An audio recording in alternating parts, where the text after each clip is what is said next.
참 대단합니다. 요즘에 아무리 라면을 먹고 밥을 한 공기씩 말아 먹어도 전혀 변한 거 없으시다고 그렇게 말씀하셨는데, 대구에 서구 송제로 계시고 또 이렇게 귀한 분이 우리 한국복음화운동본부에 함께 일할 수 있도록 역사하신 하나님 앞에 감사를 드리고요. 오늘 한 목사님이 전해주실 말씀의 제목은 오늘 본문을 기초로 나오미 가정을 통한 교훈. 오늘도 귀한 말씀이 저 종의 입술을 통하여 이루어질 줄로 믿습니다. 할렐루야.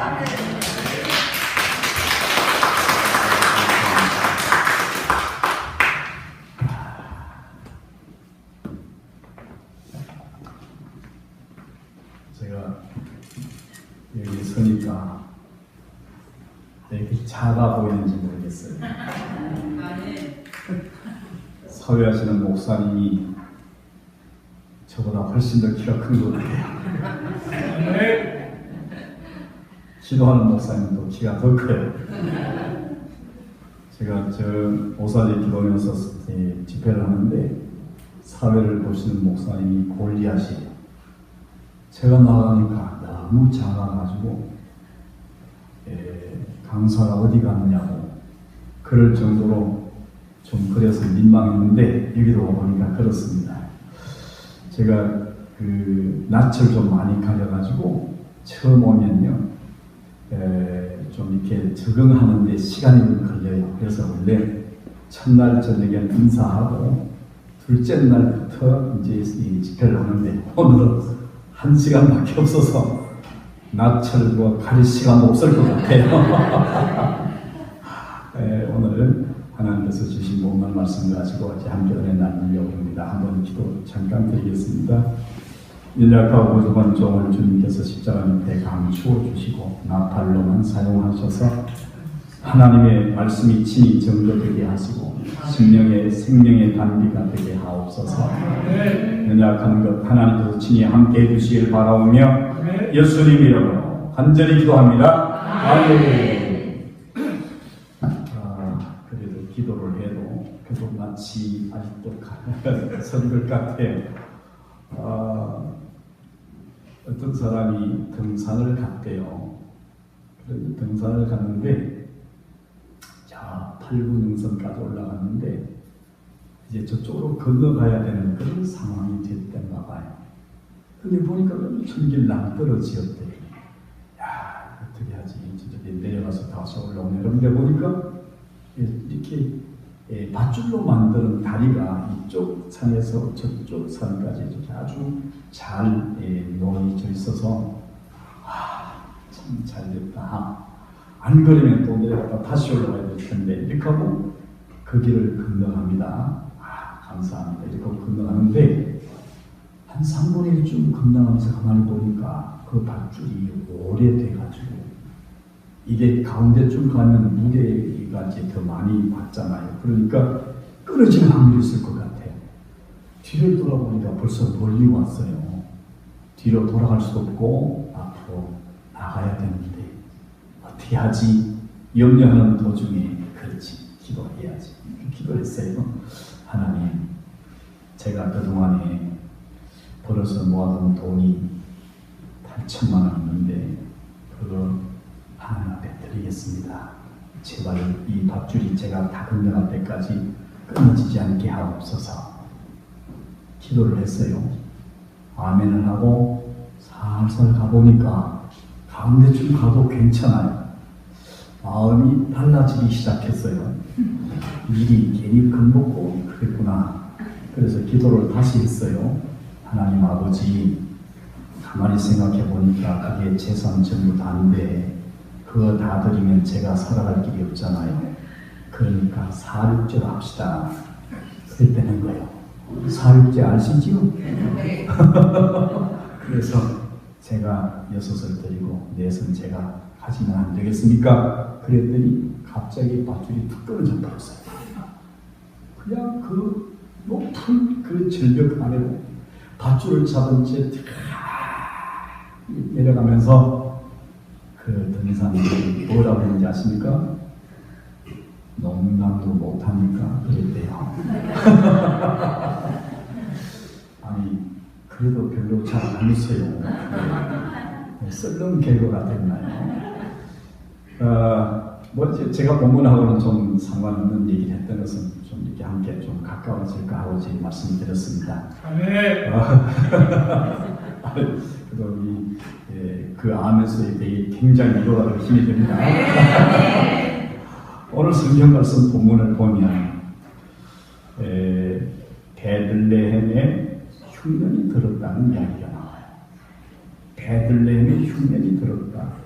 근데 그 흉년 들은 것이 뭐가 그렇게 대단하다고 흉년 들었다는 얘기를 했을까? 그러잖아요.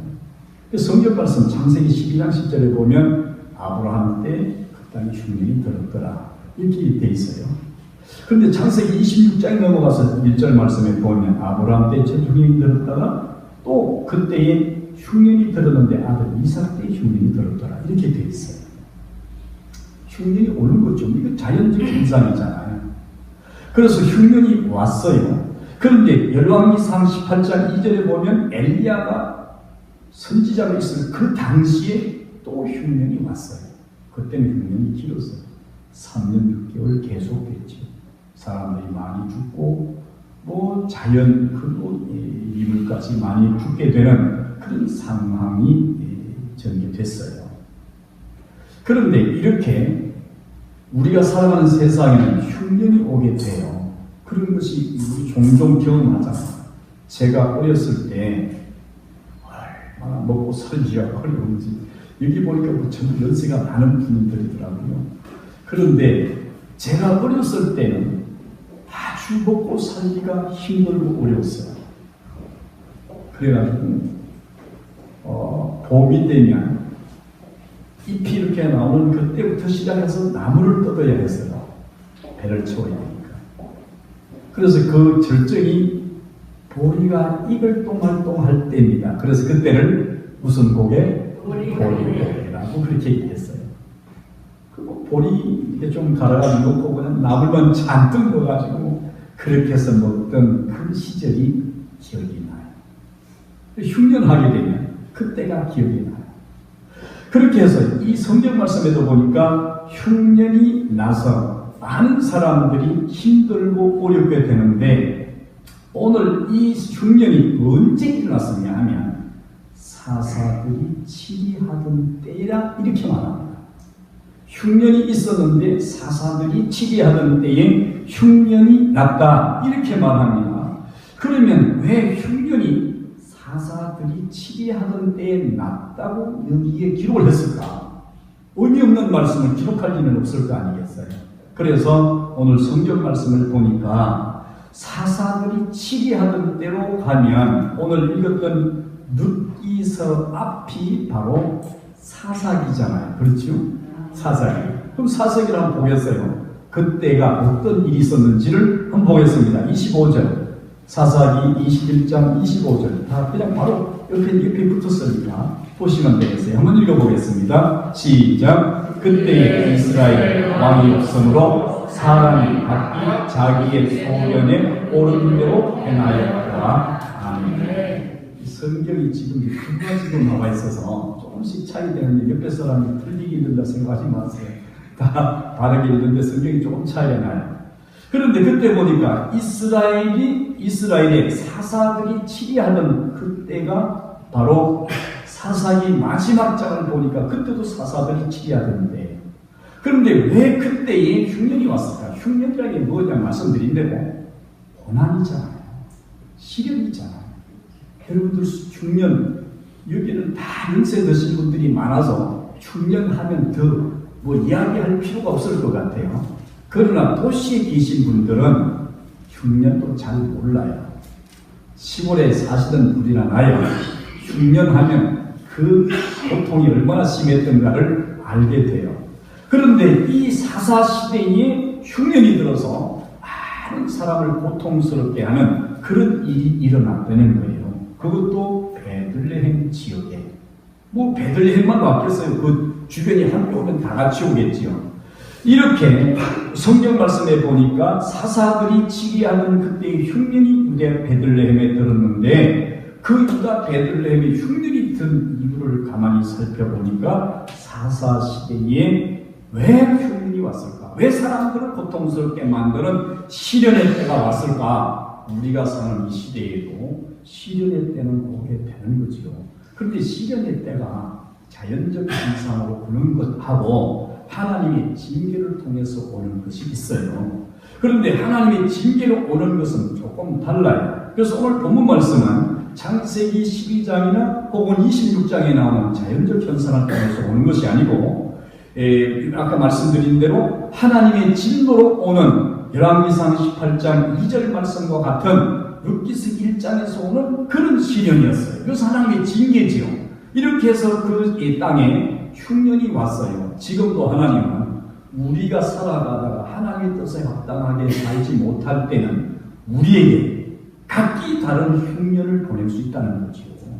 이것은 흉년이 어떤 이에게는 경제적 시련일 수 있고 어떤 이에게는 건강의 시련일 수 있고 어떨 때는 가족적인 문제로 시련이 있을 수가 있습니다. 어떨 때는 어떤 이에게는 인생의 공황을 통해서 오는 시련이 있습니다. 사람마다 다 그 느낌이 다르고 방법이 다르지만 그 개인마다 누구나 다 느끼는 것이 하나님의 진노는 반드시 시련으로 오게 된다는 사실입니다. 그래서 오늘 성경 말씀을 보게 되면 그 땅에 흉년이 왔는데 이 흉년은 당시에 있는 사람들을 힘들게 했는데 오늘 나오미의 집이 그 흉년을 피해서 모압으로 내려갔던 것을 보면 그 흉년이 굉장히 심했던 흉년이었다 이렇게 생각이 되어집니다. 그렇게 해서 이 흉년이 사람들을 많이 고통스럽게 만드는데 그러면 그 흉년의 원인이 뭘까? 하나님이 진노하신 진노의 이유가 뭘까? 이제 우리가 그걸 알아야 안 되겠습니까? 그렇잖아요. 그래서 오늘 우리는 살아가다가 우리의 인생의 길에 가끔씩 시련을 경험하게 돼요. 저도 이제 대구, 서울 있다가 대구로 내려간 지가 35년쯤 됐습니다. 그러니까 한 교회에서 한 35년을 목회를 했으니까 뭐 짧게 목회한 건 아니지요. 꽤 길게 목회를 했어요. 그 35년의 기간 동안에 어떨 때는 기쁨이 충만해서 눈물이 흐를 때가 있었고 어떨 때는 이길 수 없는 시련이 와서 그렇게 해서 남모르게 흐르는 눈물이 말로 할 수 없이 있을 때도 있었습니다. 목회하시는 분 중에 항상 기쁜 일만 있었던 분들이 물론 있을 수 있을 거예요. 그러나 대개는 제가 주변에 있는 목사님들에게 살펴보게 되면 대개는 기쁨과 눈물이 공존했더라 하는 것이지요. 그래서 저도 그런 생활이 있었습니다. 인생 사는 인생의 길에 당연한 것 아니냐. 욥기서에 보니까 인생은 무엇을 위해서 만나냐. 고난을 위해서 만나냐. 불티가 위로 나는 것 같다. 이렇게 말씀했어요. 그래서 인생은 고난을 위해서 나는 것 같아요. 그래서 그 모세도 말하길 시편 90편 10절에서 인생이 72호 강변한 말씀이라도 그 가는 길이 아주 신속해 가서 날아가는 것과 같다고 이렇게 말씀하면서 그러나 그 인생의 길에 자랑할 것은 수고와 슬픔밖에 없다 이렇게 말하고 있습니다. 인생의 길이 어떻게 좋고 편안한 길만 있을 수 있겠습니까? 우리 교육자뿐 아니라 여기 계시는 성도님들이 계시다면 성도님들의 삶도 그럴 거라고 생각이 돼요. 오늘 우리 천사 같으신 이 네 분이 오셔서 6분인가요? 나는 천사가 온 줄 알았어요. 어떻게 잘 몸창을 잘 하시는지 그래가지고 나는 여기가 지금 천국에 와서 있는가 하고 착각을 할 정도로 잘했어요. 너무 잘 박수 한번 쳐주세요. 오늘 오신 분들이 다 쌍둥이인 줄 알았어요. 어떻게 하나같이 같아요. 그렇게. 나는 나중에 이렇게 찾아내라면 똑같은 사람에서 못 찾아낼 것 같아요. 너무 모양도 같고 아름답고 어떻게나 예쁘게 잘하고. 오늘 우리 반주를 하시고 찬양하시는 목사님 사모님 누구지요? 예. 목사님이세요? 네. 나는 밖에서 듣는데 찬양팀이 한 20명 와서 찬양하는 줄 알았어요. 얼마나 잘하는지 우리 교회 좀 모시고 와서 찬양했어요. 찬양을 잘하시는 거예요. 저는 찬양을 잘하지 못하는데 좋아하긴 하거든요. 그래서 아주 그냥 얼마나 제가 신이 나는지 몰라요. 그러나 인생의 길에는 고난이 있을 수 있다는 거죠. 그런데 그 고난이 원인 없이 온 고난은 그게 없더라는 것입니다. 제가 살아보니까 그래요. 제가 살면서 어려움 부딪힐 때 이 문제가 있었구나. 그게 발견되어져요. 어떻게 무릎 꿇는 거지요. 오늘 베들레헴 지역에 흉년이 생겼는데 그 흉년이 왜 생겨서 사람들을 고난스럽게 만들고 고통스럽게 만들고 힘들게 만들고 고향을 등지고 멀리 모압까지 이사를 가야 하게 하는 그런 일이 생겼느냐 하는 것이죠. 그런데 오늘 성경 말씀이 그 이유를 밝히고 있습니다. 여러분 잘 기억해 주셔야 합니다. 오늘 우리가 말씀 속에는 하나님 우리에게 전하시는 메시지가 있어요. 그거를 우리가 들어야 돼요. 그걸 듣지 못하면 들을 기가 없는 거지요. 그래서 이 백성이 듣기는 들어도 보기는 보아도 알지도 깨닫지도 못하는 이사야 6장의 말씀이 있잖아요. 그래서 오늘 우리는 이 속에서 우리에게 주시는 메시지를 찾아내야 되는데 오늘 그게 말씀하니까 뭐냐 하면 그때 언제? 사사들이 치리하던 때에 그 땅에 흉년이 들었어요. 근데 왜 들었냐? 그때에 이 보니까 25절에 다시 한번 읽습니다. 그때에 이스라엘에 누가 없어요? 왕이 없어요. 왕이 없다는 거예요. 왕이 없으므로 사람이 각기 자기 소견에 옳은 대로 행하였더라. 할렐루야. 할렐루야. 제가 가만가만히 하면 여러분들 아멘을 가만 하시는 것 같아요. 그런데 왜 그때에 흉년이 왔는가 하면 그때에 사사들이 치리하던 때에 왕이 없었다는 거죠. 그럼 사사들이 치리하던 때에 왕이 있었습니까? 없었습니까? 없었다. 왜 없었어요? 사사들이 다스렸으니 왕이 없죠. 그런데 사사들이 치리하던 때에 당연히 왕이 없어야 되는데 오늘 성경은 이 사사기 기자가 그때에 이스라엘에 왕이 없으므로 이렇게 됩니다. 그럼 이게 뭔가 앞뒤가 잘 안 맞는 것 같잖아요. 그런데 그것을 다시 사사기 때로 넘어가는데 사무엘상 8장 7절입니다. 다 찾아보세요. 사무엘상 8장 7절로 넘어가면 그때도 아직까지 사무엘상이지만 그때도 무슨 시대예요? 사사시대예요. 자, 그때 한번 봅시다. 어떤 말씀이 있는가? 조금만 넘어가면 8장 7절이 나옵니다. 8장 7절 다 같이 시작.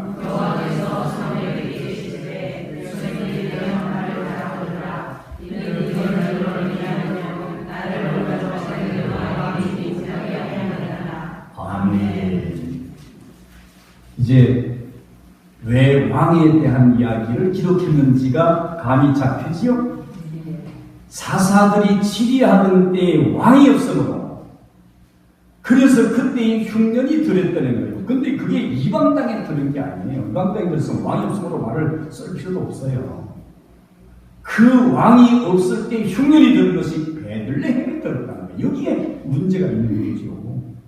왜? 베들레헴은 거기는 보통 지역이 아니기 때문입니다.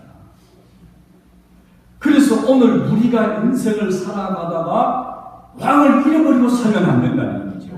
그때 왕이 누구세요? 하나님이시잖아요. 그때는 신정시대예요. 지금은 그 후에는 왕정시대가 됐지만 그때는 신정시대예요. 그러면 왕정시대는 사람이 왕이 되는 때고 신정시대는 누가 왕이 돼야 돼요? 하나님. 그렇죠. 하나님이 왕이 되셔야 돼요. 그러면 그때 왕이 없었다는 누가 없었다는 얘기요? 그렇죠. 이스라엘 민족 가운데 계셔야 될 하나님이 없었다는 얘기가 됩니다. 하나님이 계셔야 하나님이 함께 하시고 하나님이 도와주시고 하나님 은혜를 베푸시고 하나님께서 그들과 함께 하시고 그들을 눈동자들을 지키시고 이제 그들 안고 열심히 가는 모든 것을 지켜주시는 그 하나님이 계셔야 되는데 그들의 생활 속에 하나님이 안 계셨다는 거예요. 누가 도와주겠어요? 누가 그 삶을 책임져 주겠어요? 흉년이 오는 건 누가 맡겠어요? 물론 이것은 하나님의 진노를 통해서 징계를 통해서 오는 일이지만 그러나 오늘 이것은 하나님이 그들에게 안 계시기 때문에 그들에게 환난이 올 때 막아줄 자가 없다는 것이죠. 오늘 우리 인생 가운데서 우리가 알지 못하고 살아가는 부분들이 있어요. 내 속에 하나님이 계셔야 되는데 하나님이 계시는지 아니 계시는지도 모른 채 그냥 하나님이 계신 것처럼 살아가는 사람이 있단 말이에요. 요한계시록에 보니까 이렇게 말씀하세요. 내가 살았다고는 이름은 가졌으나 실상은 어떤 사람이야? 죽은 사람. 자기가 죽었는데도 살았다고 생각하는 사람이 있단 말이에요. 그거는 이제 자기가 생각할 수 있다면 살았다는 얘기 아니냐 그 말이에요. 그러나 우리가 육신적으로는 살아있는데 영적으로 죽은 사람이 있어요. 우리가 귀를 가져서 사람들이 얘기를 다 듣는데 실질적으로 들어야 될 하나님의 음성이 들려지지 않는 경우가 있다는 거예요. 오늘 우리가 우리 속에 왕 되신 하나님을 우리의 마음속에 모시고 살아가는 것이 그리스도인 하나님의 백성이 사는 삶의 모습이어야 됩니다. 할렐루야. 그런데 이것이 우리 생활 속에 없었다는 거예요. 그러면서 그들은 생각하기를 우리 속에 하나님이 계신다 이렇게 생각할 수는도 모르지요.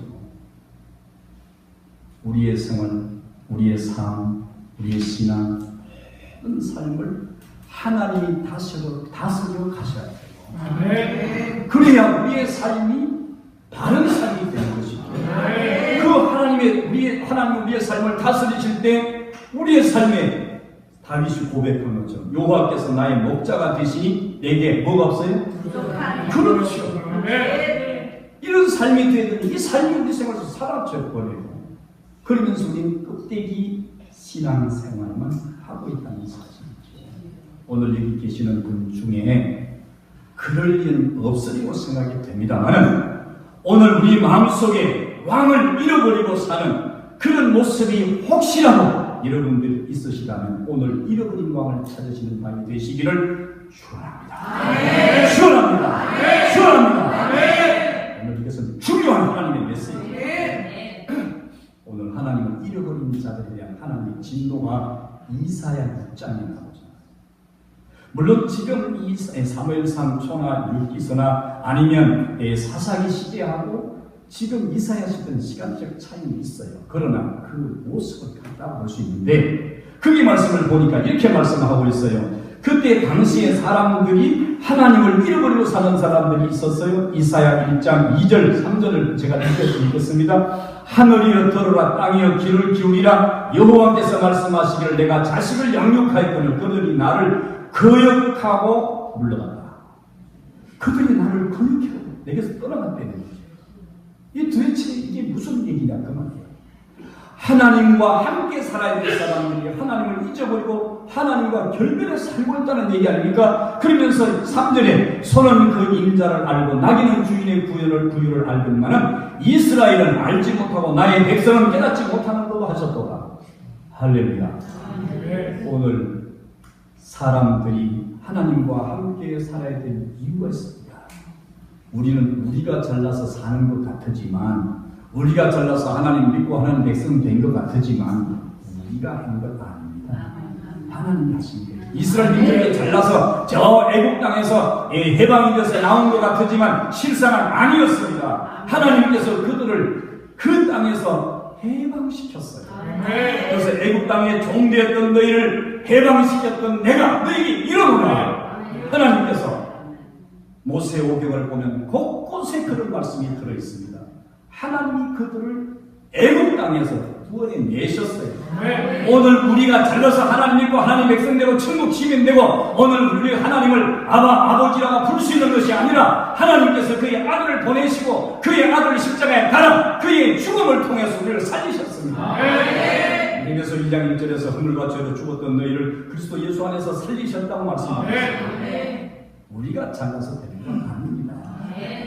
우리 속에 계셔야 될 하나님이 계시지 아니하니까 그들 속에 시련이 올 수가 있고 그 시련은 하나님이 진노성 시련이 아니라고 할지라도 시련이 올 때 그 시련을 막을 자가 없습니다. 그런데 하나님을 떠난 자는 하나님께서 그 사람은 아들마다 징계하시나니 징계가 그 당시 보기는 좋아 보이지 않지만 그것은 사람들에게 많은 유익을 가져다 주는데 오늘 이스라엘 민족이 하나님 곁을 떠났더니 그 떠난 후에 그들에게 하나님의 진노가 나타나는데 이사야 1장 4절에 보니까 슬프다 범죄한 나라의 hum을 든 백성이 행하게 종자의 행여 부패한 자식이로가 그들이 여호와를 버리며 이스라엘의 거룩한 일을 만홀히 여기며 멀리하고 물러갔다. 오늘 하나님이 우리 속에 계셔야되는데 오늘 우리가 하나님을 멀리하고 물러가게 되면 우리 하나님 멀리하는 그 자체가 뭐냐? 죄라고 하죠. 하나님을 떠나는 자체가 죄예요. 우리가 모든 일을 믿음으로 하지 않는 것은 다 뭐라? 죄라. 믿음으로 하지 않는 것도 죄지만 하나님을 멀리 떠나는 것은 더 큰 죄가 될 수밖에 없는 줄로 믿습니다. 그래서 그들이 이렇게 될 때 무슨 문제가 생기사 1장 5절에 너희가 어찌하면서 내를 더 맞으려고 패역하느냐 이렇게 말씀했어요.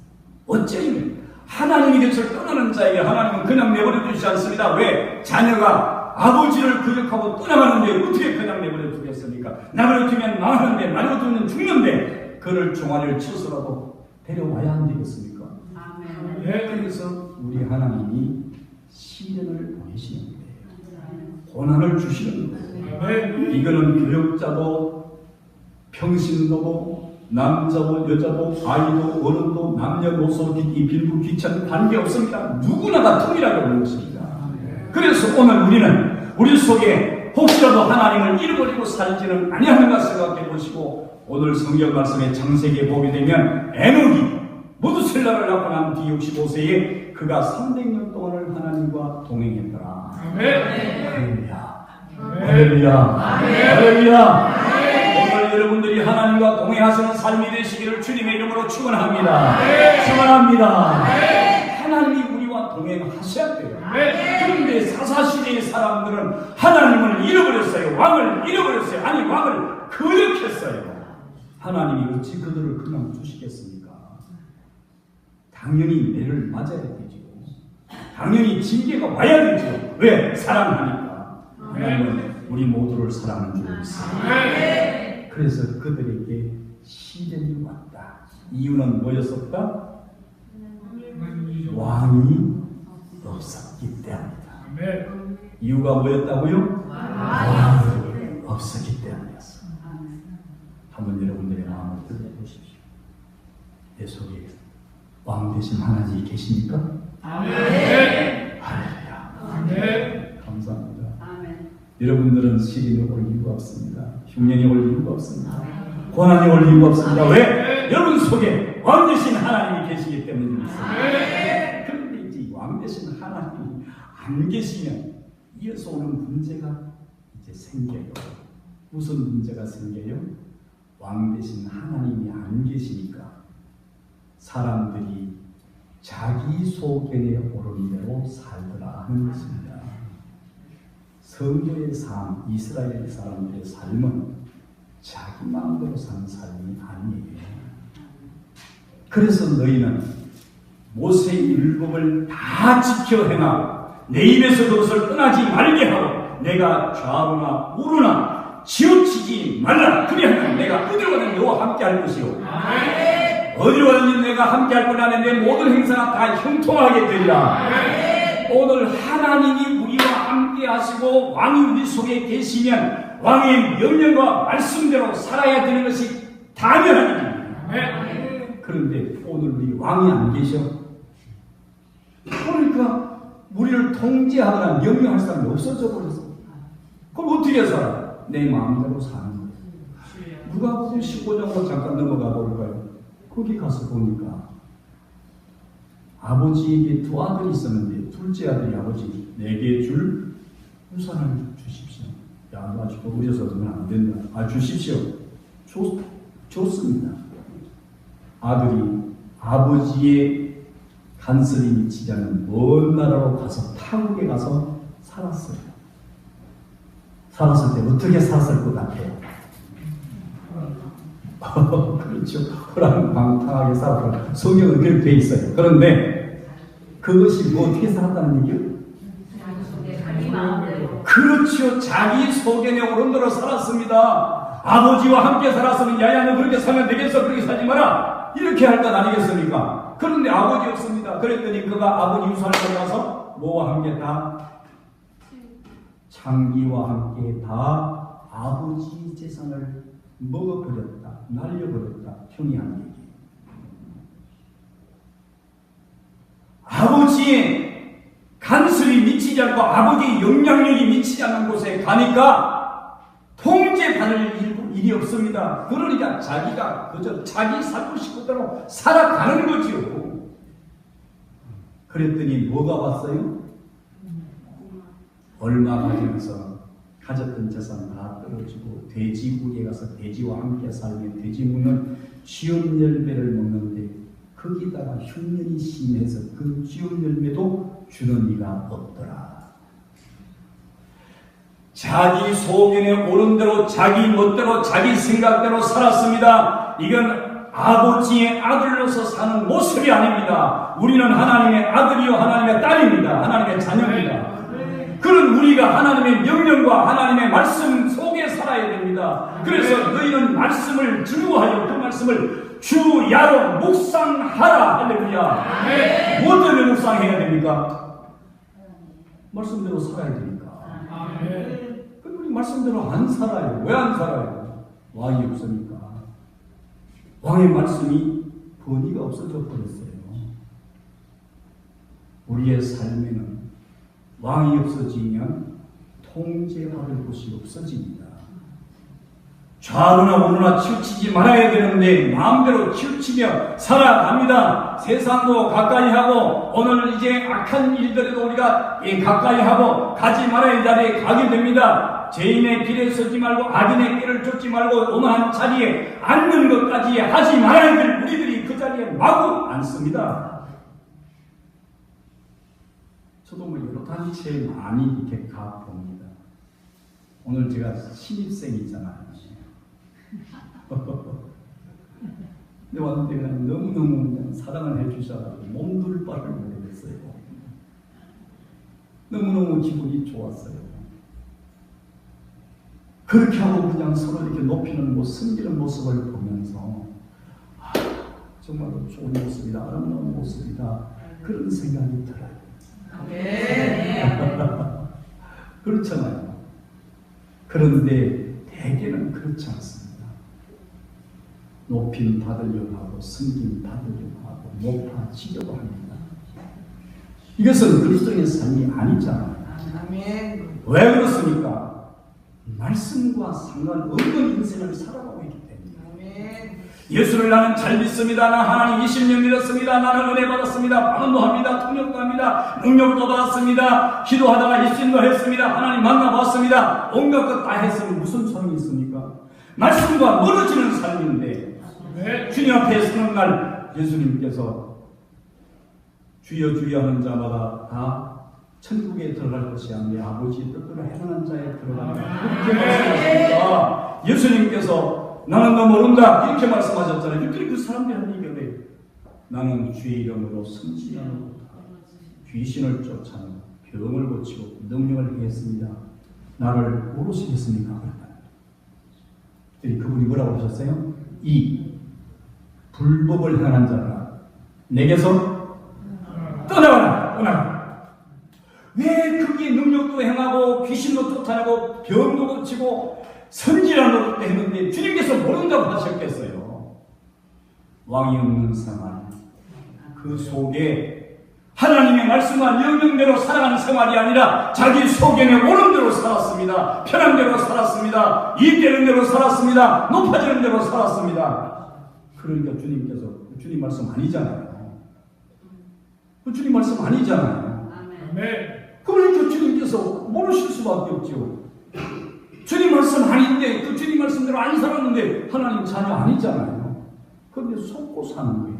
나는 주님의 자녀다. 나는 구원받았다. 오늘 우리의 생활 속에 우리가 속으면 안 될 일이 있습니다. 왕을 잊어버리고도 왕이 계시는 줄 알고 내가 하나님 말씀대로 살지 않고 자기 소견에 옳은 대로 살면서도 나는 말씀 안에 살았다. 말씀대로 살았다. 이렇게 하는 것은 이건 속는 생활. 오늘 우리의 생활이 이런 생활이 됐다면 다음이 아닙니다. 바로 이 시간에 뭘 해야 되겠습니까? 회개해야 됩니다. 회개하지 않고는 용서받을 길이 없습니다. 하나님께 가까이 갈 길이 없습니다. 그래서 오늘 우리 마음속에 두 가지입니다. 왜 흉년이 왔을까? 하나는 하나님을 잊어버렸기 때문이고, 하나는 자기 자신만 위해 살았기 때문입니다. 이제 물질로 배를 삼았던 이런 삶이 우리의 삶이 되게 되면, 우리의 삶에는 하나님과 관계없는 나는 너를 도무지 알지 못한다 라고 하는 주님의 음한 명령이 우리에게 떨어질 수밖에 없게 되는 것이죠. 이 세상 사는 동안에 뭐가 오게 될 것 같습니까? 흉년이 옵니다. 흉년이. 왜 나는 이렇게 사업이 안 되죠? 왜 사업이 안 됩니까? 나는 왜 몸이 이렇게 맨날 아프지요? 나는 왜 자식이 속을 이렇게 썰썰 썩이지요? 나는 왜 이렇게 하는 일마다 안 되고 막히지요? 당연하죠. 당연하죠. 왜? 하나님을 잊어버리고 삽니다. 오늘 우리 속에 잃어버렸던 하나님을 찾으시기를 축원합니다. 내 속에 좋은 대로 살던 설리에 하나님 말씀대로 사시기를 주님의 이름으로 축원합니다. 축원합니다. 축원합니다. 오늘 우리는 주님의 뜻에 합당하게 살아야 하나님의 자녀인 것입니다. 그래서 베들레헴에 흉년이 든 이유를 찾아봤더니 바로 그렇게 해서 흉년이 들었다는 거예요. 이건 뭐 성경이 말씀하니까 우리가 재론할 여지가 없는 거 아니겠어요? 오늘 여기에 주님의 음성이 있었던 것도 생각하고, 오늘 마음속에 잘 막힌 못처럼 하나님 말씀을 잘 받아서 잃어버리지 아니하고 잊혀지지 않도록 간직하는 여러분 생활 되시기를 축원합니다. 자, 이제 여기서 이제 또 다른 문제로 조금 이제 넘어가 보려고 그래요. 어디냐면 여기에 베들레헴 지역에 흉년이 났대요. 흉년이 뭐 오면 여기만 이렇게 나오면 여기는 뭐 안 나겠습니까? 물론 멀리 들어지면 여기 흉년이 저쪽 흉년 안 들리죠. 그런데 이스라엘 나라가 얼마나 크다. 이스라엘 나라 가운데만한 그런 나라인데, 아니 베들레헴에 나면 예루살렘도 나가고, 예루살렘 나면 저 갈릴리도 나가고 다 나는 거지요. 뭐 조그만한 나라에. 그런데 유독 베들레헴에 났다 이렇게 기록을 했어요. 왜 베들레헴에 났다고 했을까?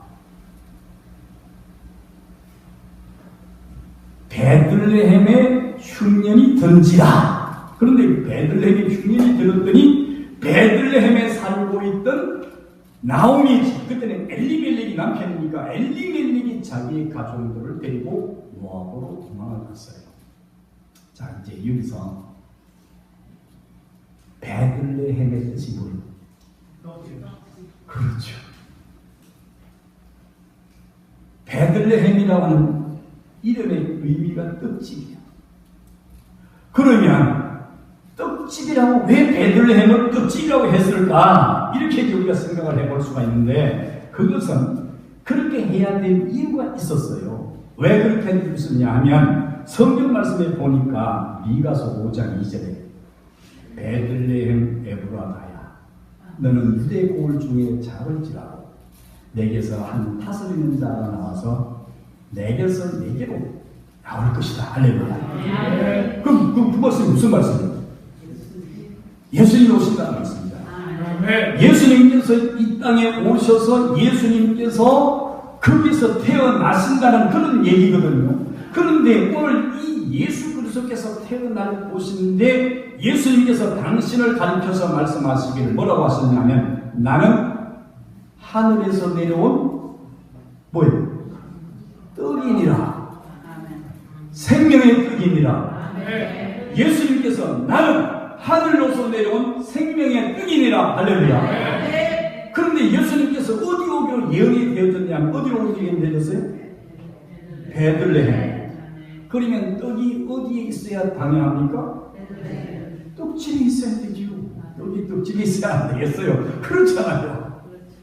그러니까 베들레헴은 떡집이요. 떡집에 떡이 있어야 되는데, 예수님이 나는 산떡이다, 나는 예수님께서 말한 생명의 떡이다, 이렇게 떡이라는, 예수님께서 떡이라는 말씀하셨는데 그럼 당연히 떡집이 있는 것이 당연하다. 떡집 떡을 만드니까. 그러면 예수님이 계신 곳은 뭐예요? 어디예요? 떡집인데, 그 다른 말로 베들레헴은 예수님이 계신 집이니까. 그렇죠, 그렇죠. 이거를 지금 성경에서 말씀하려고 하는 거예요. 예수님께서 계시면 그곳은 교회입니다. 왜냐하면 에베소 1장 23절이나 이런 것을 골로새서 이런 것들 골로새서 보니까 나는 교회다. 예수님은 교회의 몸이고 그의 머리다. 우리 성도는 그의 뭐다? 지체다. 그래서 오늘 베들레헴에 대한 말씀을 특별히 사사시대에 왕이었고 자기들의 속에는 촌으로 살았더니 베들레헴에 뭐가 왔어요? 흉년이 왔어요. 왜 베들레헴에 흉년이 왔다고 이랬을까? 그것은 하나님이 교회라고 해서 예외일 수는 없다. 그 말씀. 이스라엘에 대한 얘기는 불신자 이방에 대한 얘기가 아닙니다. 성도에 대한 얘기예요. 그래서 성도에 대한 얘기를 확실하게 해주려고 예루살렘에 뭐가 왔다? 흉년이 왔다. 오늘 예루살렘에 흉년이 온 것은 하나님의 교회에 흉년이 왔다. 하나님의 교회에 시련이 왔다. 하나님의 교회에 역경이 왔다. 교회는 에클레시아라고 해요. 에클레시아. 에클레시아는 뭐예요? 구별해서 모인 무리라는 뜻이잖아요. 그렇지? 그러면 그 교회가 근무리의 사람이잖아요. 사람. 그러니까 교회에 베들레헴이라는 교회에 흉년이 왔다. 누구한테 왔다는 얘기예요? 그렇죠. 성도한테 왔다는 얘기 아닙니까?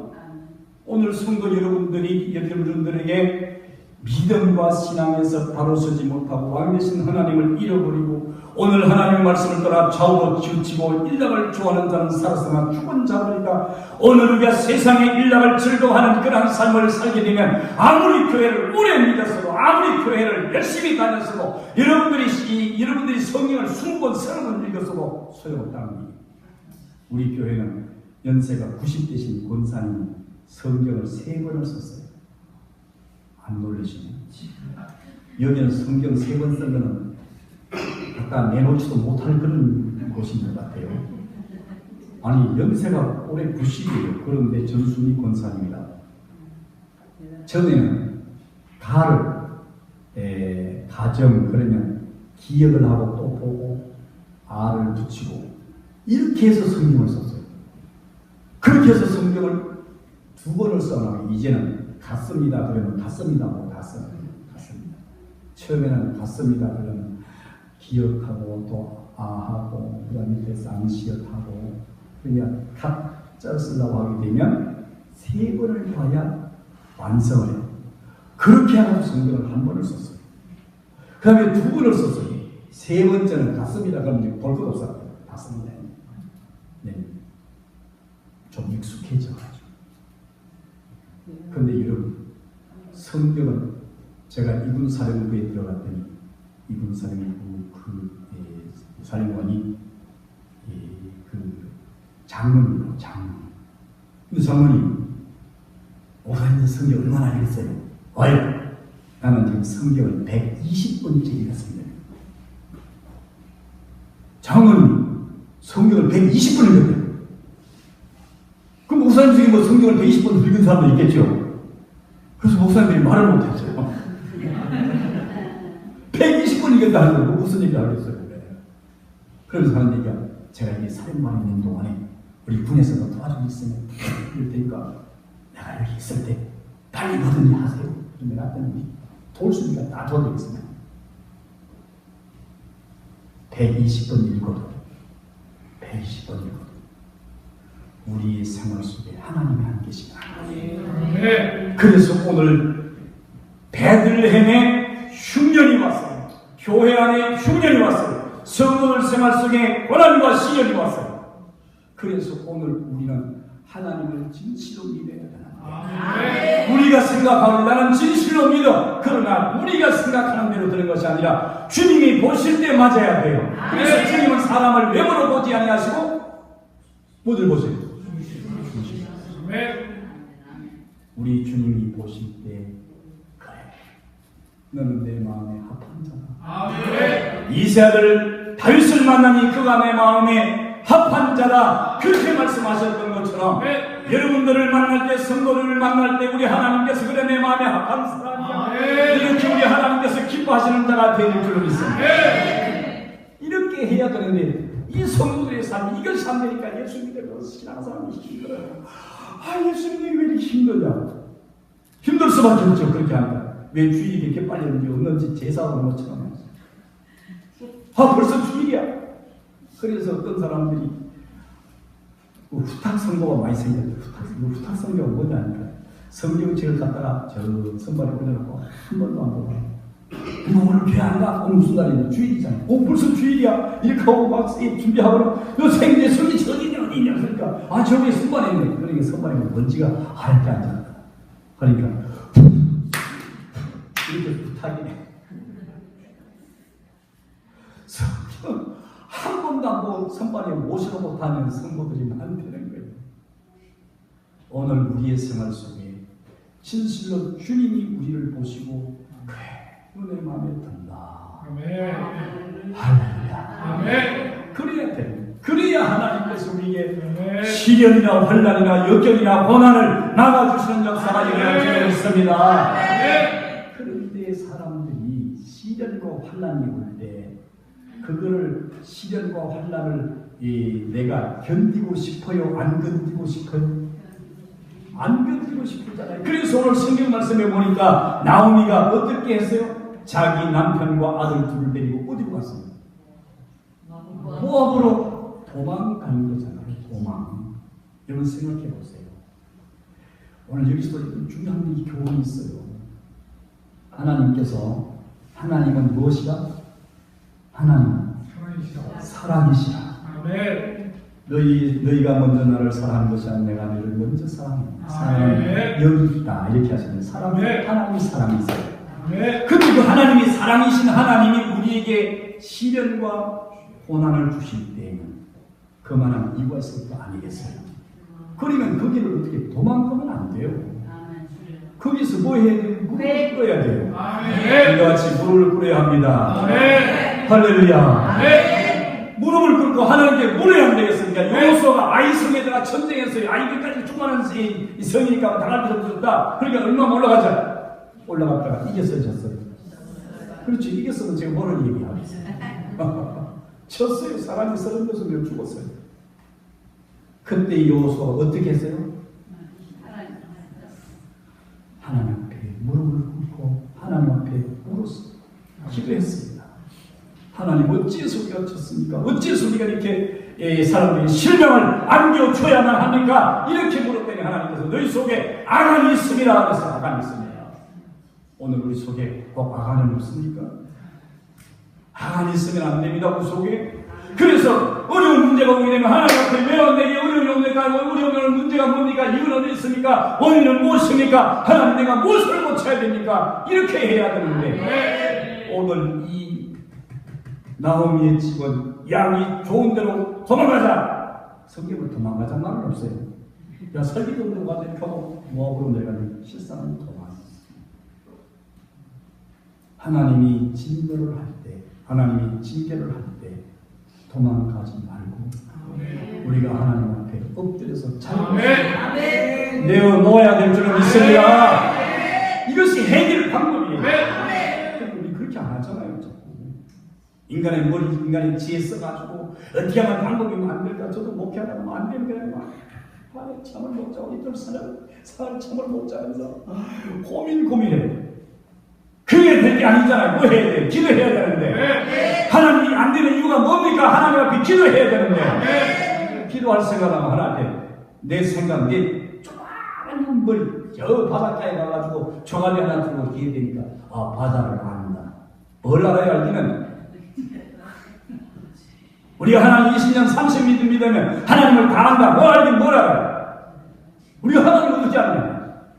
하나님 앞에 회개하고 잡았고 하나님 왜 놓아야 되는데 그렇게 아니하고 도망가요. 성경 말씀 10편 139편을 보니까 너희가 하나님을 피해서 어디로 도망가냐? 하늘에 올라가서 별 사이 깃들쳐도 하나님께서 거기서 너를 끌어낼 것이고 너희가 저 바닷속에 들어가서 해체 사이에 숨을 쉬어서 거기서 바다 뱀을 통해서 너희를 물게 할 것이다. 하나님 피할 수 있습니까? 하나님 피해서 갈 곳이 없어요. 그래서 오늘 여기에서 우리에게 중요한 말씀을 하나님께서 말씀하고 있어요. 오늘 하나님이 진노를 하실 때는 진노의 원인을 알고 하나님에 엎드려야 됩니다. 무엇 때문입니까? 내가 해결할 것이 뭡니까? 잘못된 것이 무엇입니까? 고칠 것이 무엇입니까? 네. 할렐루야. 네. 그래야 되는데 도망갔어요. 도망가는데 그 도망가는 게 문제가 해결되겠어요? 그래서 이 나오미의 집이 도망갔다가 더 큰 낭패를 당하는 가서 짐 풀어놓고 얼마 있는지는 잘 몰라. 이게 성경은 그 기간을 해갔습니다. 모압으로 내려갔는데 모압에 내려가자 남편 엘리멜이 죽었다는 거예요. 뭐 하러 내려갔어요? 지금 모압에 뭐 하러 내려갔어요? 거기서 잘 살려고 내려갔잖아. 거기 내려가서 남편만 있으면 되는 거야. 남편만 있으면 남편이 열심히 돈 벌면 되는 거잖아. 그런데 하나님께서 하나님이 흉년 들었는데 그가 피어가면 흉년이 피해질 것 같아? 하나님께서 너 한번 기억해봐라. 하나님 남편 데려가셨어요. 그러면 베들레헴에 있으나 여기 있으나 뭐는 똑같아요? 흉년은 똑같아요. 어쩌면 더 심한 흉년인지도 몰라. 오늘 우리는 하나님을 피해서는 안 돼요. 아멘. 그리고 우리의 잘못을 빨리 하나님께 내놓아야 되는데 그들은 그것을 생각하지 않고 가서 더 좋은 환경에서 잘 살아보자 이렇게 해야 합니다. 목사님들이 교회를 개척해가지고 안 되면요, 찬소가 나빠서 안 되나 이렇게 찬소 울게 하셔서 그러면 그게 영향이 왜 없겠어요? 없지야. 저는 개척을 한 번도 안 해봐가지고 개척은 잘 몰라. 그러나 제가 청년 시대 우리 이 총회장을 지냈던 그 교회 전도사님 때 제가 개척을 같이 했어요. 개척 멤버였죠. 제가. 그래서 개척을 조금 알긴 하네. 그런데 내가 단독으로 개척은 안 해보기 때문에 그 심정은 다 모르겠지만 개척하다 어려우면 아이고 이거 개척하는데 왜 안 되지? 이 성도들이 왜 안 와? 이렇게 하고 머리를 싸매고 고민하다가 그냥 창소가 좋아야 돼. 창소가 좋아야지. 포인트를 맞춰야 그분을 치면 고기가 걸리지. 이렇게 하고 포인트를 맞추려고 가는 거예요. 원인은 거기 있는 게 아니야. 누구를 만나야 돼? 하나님을 만나야 돼. 우상의 세계를 꽤 찾아가 보니까 거기는 교인들이 올 때가 안 돼. 교인들이 전체 그 마을 전체 해야 뭐 3,000명인가 뭐 그밖에 안 되는 주민들이. 목사님 전도를 해라. 전도를 미쳤어요, 목사님. 좀 이런 표현을 써서 좀 죄송합니다. 그래서 손은정 목사님 전도에 미친 사람. 우리 그 교인들 데리고 갔었어요, 교인과. 그 양반은 전도밖에 몰라. 3,000명 돼서 아무 저희 목사님이 전도하라고 하니까 목사님 나가서 전도를 하니까 성도들이 전도를 해서 3,000명. 이제는 3,000명 됐으면 이제 더 데려올 사람 있으면 그만하겠지. 그러니까 다음 주에 또다시 저 사람 전도를 하세요. 아니 사람들 3,000명밖에 없는데 마을에서 3,000명 됐으면 어디 가세요? 멀리 친척까지 저 울산에도 있고 부산에도 있고 저 어디 뭐 포항에 있는 사람 다 데려오세요. 그 뒤에 제가 갔을 때 교인이 5,000명입니다. 자기 마을에 자기 그 있던 지역이 3,000명인데 그 교인이 5,000명이에요. 이야, 하나님의 역사는 사람의 생각과는 다르더라고요. 그러니까 오늘 우리가 하나님이 우리와 함께 하시고 하나님이 우리에게 은혜를 주시고 하나님이 우리에게 능력을 주시면 거기에 장소가 무슨 문제가 됩니까? 그래서 우리는 하나님 앞에 무릎을 꿇어야 된다는 것이죠. 그런데 그들이 갔다가 남편이 들컥 죽어요. 그러면 깨달아야 안 되겠어요. 그래도 못 깨달아요. 그래서 아직 머물러 있으려고 뭐까지 했어요? 며느리까지 하거든요. 며느리까지. 그럼 거기 있겠다는 얘기가 돌아오겠다는 얘기. 있겠다는 얘기죠. 성도가 하나님의 집을 떠나면 안 돼요. 성도는 하나님의 집에 있어야 돼요. 어떤 어려움이 와도 어떤 시련이 와도 어떤 고난이 와도 교회에 있어야 됩니다. 요즘은 성도들을 믿을 수가 없어요. 이 성도들한테 좀 죄송한 얘기인데 제가 목회하면서 참 서운한 일이 많아. 집안에 장례식 짜치고 결혼식 다 하고 어려움 있을 때 밤낮으로 이제 막 새벽도 막 밤중에도 막 이런 목회하면 그거 안 하는 분들이 있어요. 그렇게 했는데 저들끼리 마음에 안 맞아서 싸움했다고 교회 옮겼어. 아휴 찾아가가지고 엉덩이가 나타나네. 그냥 찾고 싶어. 세상 왜 옮겼냐면 하나님은 거기에 여기도 아무나 성경 없어서 이래는 거예요. 그 말도 맞게 안 맞습니까? 그렇지만 오늘 우리는 하나님이 나를 여기 보내주시고 하나님이 나를 이 교회의 지체로 삼아주셨어요. 이거 기억해야 돼요.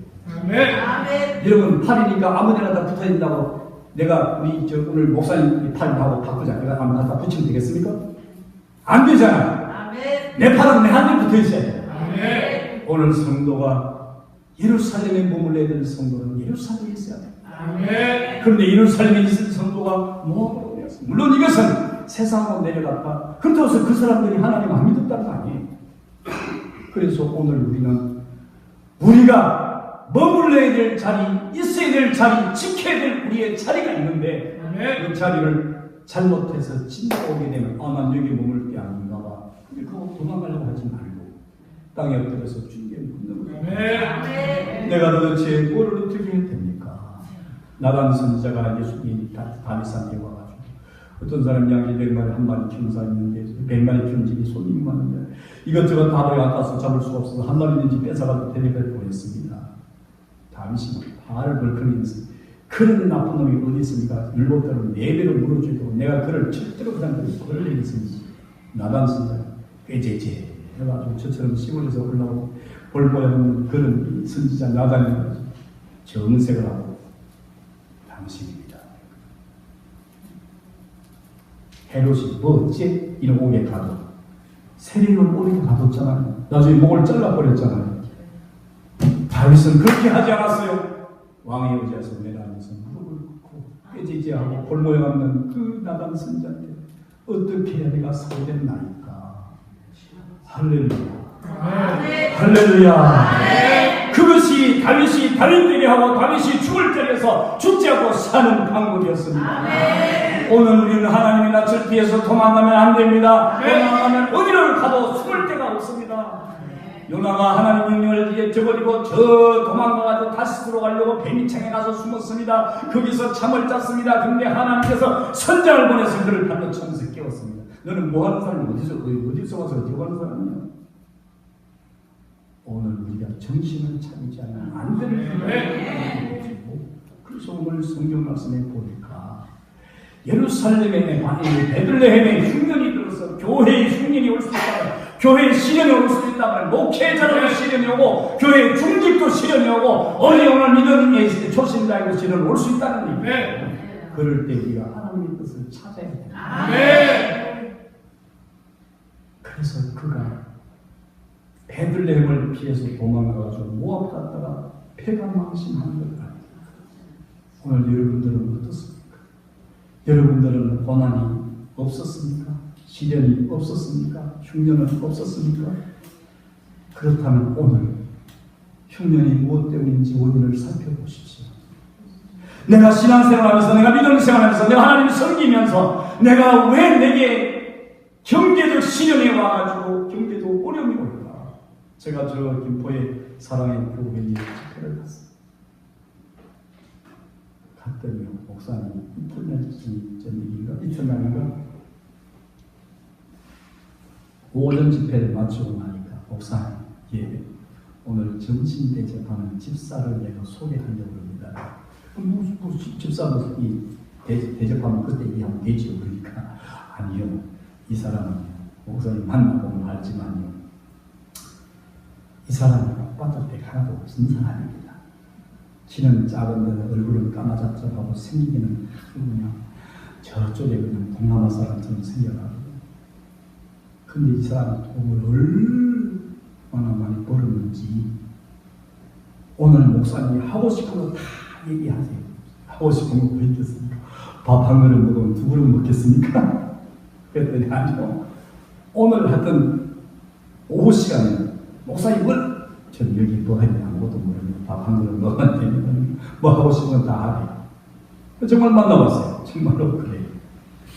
근데 그 양반이 돈을 얼마나 많이 벌었는지 돈을 자루를 정부미 투대 60kg짜리 정부미 투대 같은 거 돈을 밝히고 끌어담았다는 거예요. 여러분도 그런 축복 받으시길 축복합니다. 그래야 뭐 주로 충성 좀 할 수 있잖아요. 그 양반이 교회랑 자기가 다 맡아서 다 하는 거예요. 그럼 어떻게 해서 축복을 받았냐? 그러니 그것도 IMF 때 복을 받았다. 그래서 내가 귀가 쭉 못하는 거예요. 아니 우리 지역에도 막 IMF 때문에 아침에 저는 목을 내가지고 죽은 사람이 속출했거든요. 가족들이 함께 국약을 먹고 함께 집단 자살하는 사람들도 있었어요. 그런데 그런 사람들이 다 파산해가지고 움직였는데, 아니 파산하기 그렇게 자살하는 편인데 자기는 그때 돈을 벌었다는 거예요. 그럼 어떻게 돈을 버느냐? 그러니까 자기도 부도가 나가지고 경제사업을 이리저리 쫓겨다니다가 갈 데가 없어서 교회에 와가지고 교회 빈방에서 거기 사는 거예요. 그게 사는데 그때 마침 그 교회가 교회를 짓는 데예요. 그런데 이 사람들이 갈 데도 없고 하니까 교회 짓는 일이면 거기가 자신들이 온통 거기다 올인한 거예요. 그렇게 했더니 하나님께서 그에게 축복을 주시는데 어느 날 만나면 어떤 사람이 만나가지고 윤 자기한테 회사를 하나 맡아라고 인천에 있는 회사인데 직원이 한 200명 되는 자동차 부품을 만드는 회사예요. 그리고 자기한테 맡아라고 그래요. 여기서 지금 부도가지고 도망다니고 몰래 도망다니고 어차피 당신한테 맡기면 될 것 같은데 어차피 부도 날 거니까 당신이 한번 해보라. 그걸 맡았습니다. 맡아가지고 기도하면서 열심히 하는데 미국 자동차 부품 바이어하고 계약을 쓰면서 계약을 그 결제를 달러로 하는 걸로 계약을 했다는 거예요. 그런데 그때가 바로 IMF 터지기 전이었던 거예요. 그렇게 하는데 알고 보면 좀 터져가지고 근데 그러면서는 이게 달러가 올라가기 시작했잖아. 올라가는데 그때 750원씩 하던 달러가 850원, 1050원, 1550원, 1650원, 1750원 그래도 올려서 그때 잘 모르시니까 잘 모를 것 같아요. 달러당 800원만 해도 자기는 그 직공들 다 주고도 자기가 괜찮은 정도로 운영이 돼요. 그런데 그게 850원이 되고 1050원이 되고 1250원, 1550원, 1650원, 1750원, 1800원까지 나왔어요. 달러. 1달러당 우리 하나. 그러니까 가만히 앉아가지고 돈을 발표할 때 그걸 담는 거예요. 엄청나게 부자가 됐습니다. 하나님과 함께하고 하나님을 도와주시니까 시련이 떠나가고 하나님의 축복이 임하게 되었더라. 할렐루야. 그래서 오늘 이 나오미의 가정이 비로소 그것을 깨닫게 누가 아들 둘이 죽고 난 뒤 그때에서 고향에서 소식이 오는 거예요. 하나님이 자기 백성을 돌보셨다. 이 소식이 뭐예요? 복음이잖아요. 복된 소식이잖아요. 그래가지고 그가 자기 두 며느리를 데리고 고향으로 돌아가요. 우리의 삶에서 환난이 오고 고난이 오고 시련이 올 때 그 고난과 시련과 여건과 절망 속에서 회복될 수 있는 길은 다시 돌아가는 것밖에 없어요. 누가 모시고자 하고 다시 돌아가면요 탕자가 나오잖아요. 탕자가 그런 얘기예요. 시험 열매도 주는 자가 없어 먹을 것이 없어 죽게 되었을 때 그가 내 아버지 집에는 종들이 얼마나 풍요하게 살아가는고 나는 아들인데도 여기서 죽게 되었구나. 그랬어요. 아들이라도 아버지 떠나면 아들 대우를 받을 수가 없어요. 그래서 그가 일어나 아버지께로 돌아가니라 이렇게 말씀했어요. 그래서 오늘 여기에 문제가 회복되는 길은 아버지께로 돌아가는 것이고 성도는 교회로 돌아가는 것이고 하나님께로 돌아가는 것인 줄로 믿습니다. 오늘 우리가 하나님께로 돌아가요. 그래서 하나님께 돌아가는데 돌아가니까 하나님께서 회개하는 자를 위해서 준비해 놓은 게 있었어요. 아버지가 먼 곳에서 이게 먼 발치에서 보니까 아들 같은 녀석이만 거지가 돼가지고 그래도 아버지는 알아. 그래 그 아들을 보고 버선발로 돌려가는 걸 쌓고 돼지똥 냄새가 얼마나 납니까? 오늘 이게 오는데 우리 목사님이 카페에 와서 물어보면 된대요. 1000번, 2000번 버스를 타는 데가 어딘지 YTN 그 길을 찾아가래요. 그래서 제가 물어봤더니 그 밑으로 지하로 해가지고 쭉 해가지고 어디로 해서 3번으로 빠져나가게 되면 남대문 가는 쪽에 왼쪽에 있대요. 그래서 이 길을 가다가 빠져나갔잖아요. 나가는데 한국에 가니까 사람들이 신문지를 깔고 쫙 앉아있어. 근데 그 옆을 지나가는데 여러분 느껴보셨잖아요. 향기.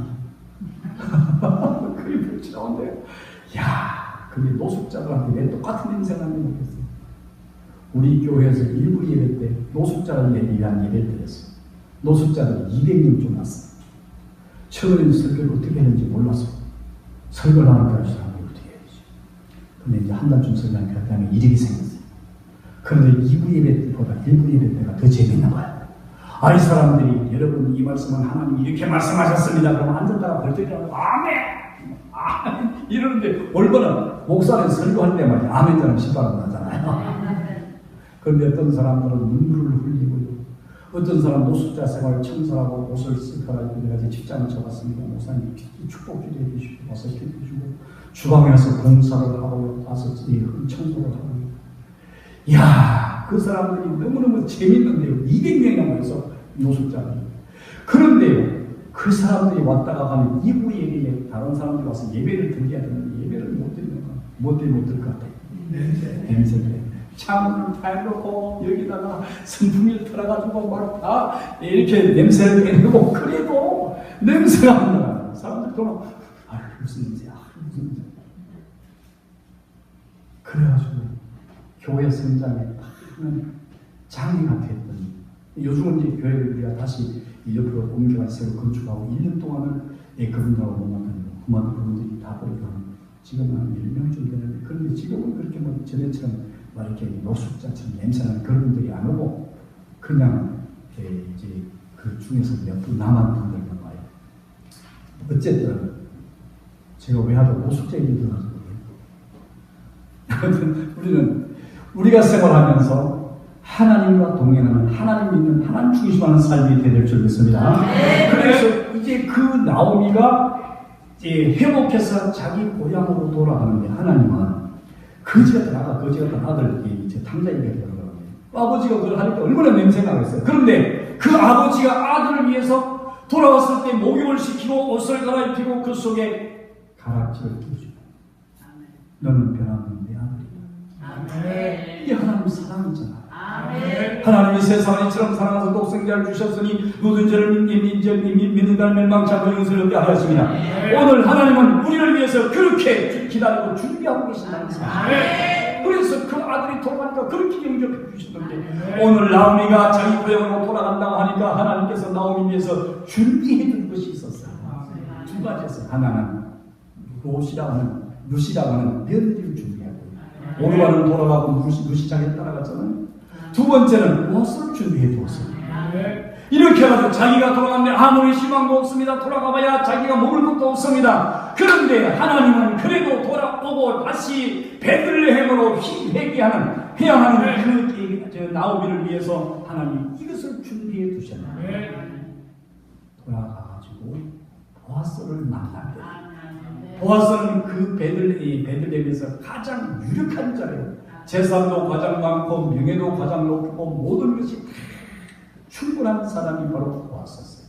그런데 하나님은 바로 다시 돌아와서 멀리 모함에 살다가 다시 베들레헴으로 돌아오고 세상에 나가 살다가 하나님께로 돌아오는 성도를 위해서 하나님이 준비하시고 기다리시는 것이 있는데 그것이 바로 보았었어요. 할렐루야. 그가 돌아와서 오늘 성경 말씀에 보니까 그가 돌아와서 보아스와 결혼을 했습니다. 결혼을 해가지고 보아스가 아이를 낳았는데 그 아이가 바로 누구냐 하면 오늘 성경 말씀에 보니까 그 아이가 그 다윗의 아버지였어요. 아버지. 이세의 아버지인 거죠. 이세의 아버지. 그렇게 해가지고 그렇게 해서 그 보아스를 만났더니 자신이 전에 살던 예루살렘에 베들레헴에 살던 것보다 훨씬 더 축복의 자리에 들어가게 되고 그런 유력한 사람이 되고 잃어버렸던 희망을 다시 찾아서 기업 물을 자 때문에 자기의 죽은 아들 몫으로 며느리와 함께 살아서 아들로 다시 그 아들을 기업 물을 수 있도록 해주었던 거지. 이게 뭐냐 하면 하나님께 멀리 떠나는 자들, 하나님과 멀어졌던 자들이 진실로 회개하고 하나님께 돌아오게 되면 하나님께서는 그를 사랑하셔서 그에게 복을 주시고 그를 위해서 예비해놓았던 것이 있었는데 오늘 여기 보니까 보아스를 예비해서 축복의 삶이 이루어졌더라. 할렐루야. 호세아 6장 1절 말씀에 이렇게 말합니다. 오라 우리가 여호와께로 돌아가자. 여호와께서 우리를 찢으셨으나 도로 낫게 하실 것이요 우리를 찢으셨으나 싸매어 주실 것임이니라. 오늘 하나님은 우리를 기다리고 계십니다. 우리가 고난과 시련 속에 있을 때 하나님 떠나지 말고 하나님의 부름을 불어야 되는데 그렇지 못하고 하나님을 떠난 그런 자리에 있다면 오늘 저녁 이 말씀을 들으시고 멀어졌던 관계를 하나님께로 돌아오는 가까운 관계로 바꾸시기를 축원합니다. 그러면 하나님은 보수를 통해서 그를 회복시키시는 축복의 자리로 여러분을 이끌어 주실 것입니다. 그래서 오늘 여러분들이 하나님의 축복 가운데 머물게 되고 그래서 그의 후손 가운데 다윗 왕이 태어나고 예수님이 태어났습니다. 할렐루야. 오늘 여기서 돌아가시기 전에 이제 여러분 주님을 만나십시오. 왕 대신 하나님을 찾으십시오. 그리고 떠났던 곳에서 돌아오십시오. 그러면 하나님은 여러분을 변함없이 사랑하시고 여러분들에게 가락지를 끼워주시고 솥을 띠고 송아지를 잡아 잔치를 하고 죽었던 내 아들이 살아왔다 기뻐할 것은 말할 것도 없습니다. 예수님께서 말씀하셨습니다. 죄인 한 사람이 돌아오면 하늘나라에서 죄를 회개할 것 없는 의인 99을 위해서 기뻐하는 것 같다. 하나님의 사랑입니다. 이제 오늘 저녁에 여러분들이 이 말씀 기억하시면서 이제 오늘 말씀을 여기서 적으려고 합니다. 어떤 분이 저한테 물었습니다. 일찍 마치겠습니까? 일찍 마치겠습니다. 1시간만 하겠습니다. 그러는데 1시간 좀 더 됐나요? 근데 지금 마치려고 합니다. 이제 여러분들 우리 말씀 잘 이렇게 간직하시고 찬송을 좀 할 텐데 방송실에서 이렇게 나는 게 있네. 예수 믿으세요.